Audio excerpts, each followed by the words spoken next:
Hello everybody, my name is Anthony, and I'll be talking about the rise and fall of Gran Colombia, a country that came about during the collapse of the Spanish Empire. In order to understand Gran Colombia, that must be discussed first. By the 19th century, anger towards the Spanish had slowly been building up in South America, but they had been able to effectively crush most rebellion movements. That is, until the turn of the century. In 1806, a Venezuelan named Francisco de Miranda launched an invasion of Venezuela with volunteers from the United States. He failed and went into exile. In Europe, the Napoleonic Wars raged on, and in 1808, France invaded Spain, replacing King Ferdinand VII with Napoleon's brother, Joseph. In 1809, a representative of the new monarchy arrived in Caracas, today in Venezuela, and demanded that the colony recognize the new king. It refused, and the representative was sent back. With the government on the mainland tied up in a war, Caracas decided to declare provisional independence from Spain on April 19, 1810. This was to last up until the former monarchy could be restored. They also reached out to Great Britain. The expedition to Britain was joined by a young man known as Simón Bolívar. Simón Bolívar was born on July 24, 1783, to an aristocratic family in Caracas.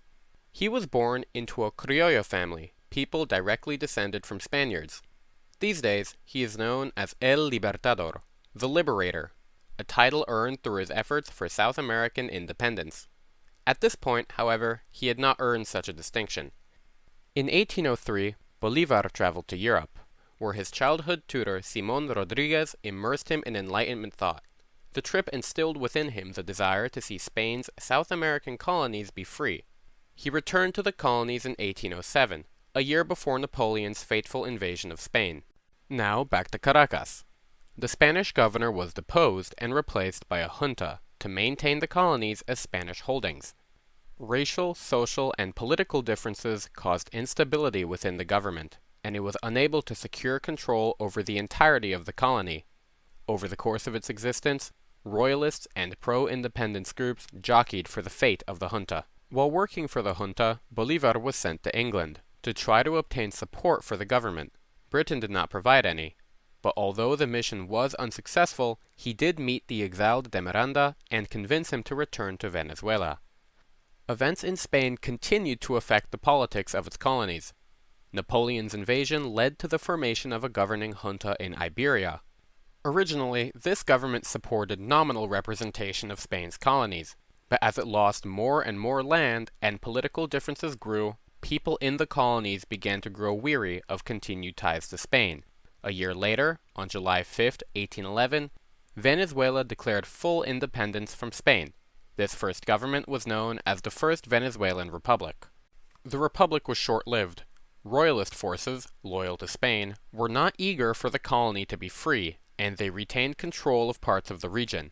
In 1812, the Republicans suffered multiple military setbacks. Royalist assaults, coupled with an earthquake on the 26th of March, 1812, severely weakened the Republic.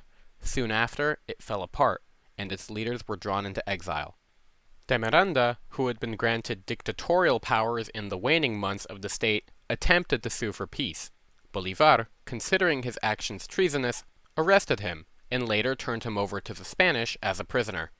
After securing a pass to leave Caracas, Bolívar went westwards, to what is now Colombia, which had also fostered an independence movement and seen violence between pro- and anti-independence forces. On July 20, 1810, a group of people in the city of Bogotá hatched a plan to declare their independence.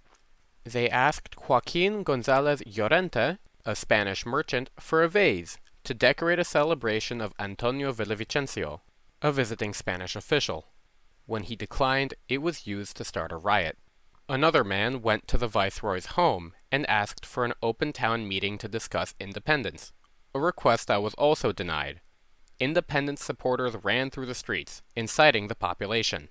After a riot, the viceroy agreed to a local ruling body, which eventually declared independence. Colombia did not unite into one state, however, and small city-states and regions clashed in a time known as La Patria Boba, or in English, Foolish Fatherland. Arriving in Cartagena de Indias, Bolivar wrote the Cartagena Manifesto, a piece of writing in which he described what he believed to be the reasons for the collapse of the republic, namely the lack of a strong government, which he claimed did not effectively manage the crises it faced during its existence and whose lack of centralization allowed for instability to thrive. Bolivar was given command of a detachment of soldiers by the Cartagenan government and began attacking nearby royalist forces. Over the next few months, he spearheaded an assault into northern Colombia. The government that had granted him soldiers and supplies was impressed and continued to authorize his actions.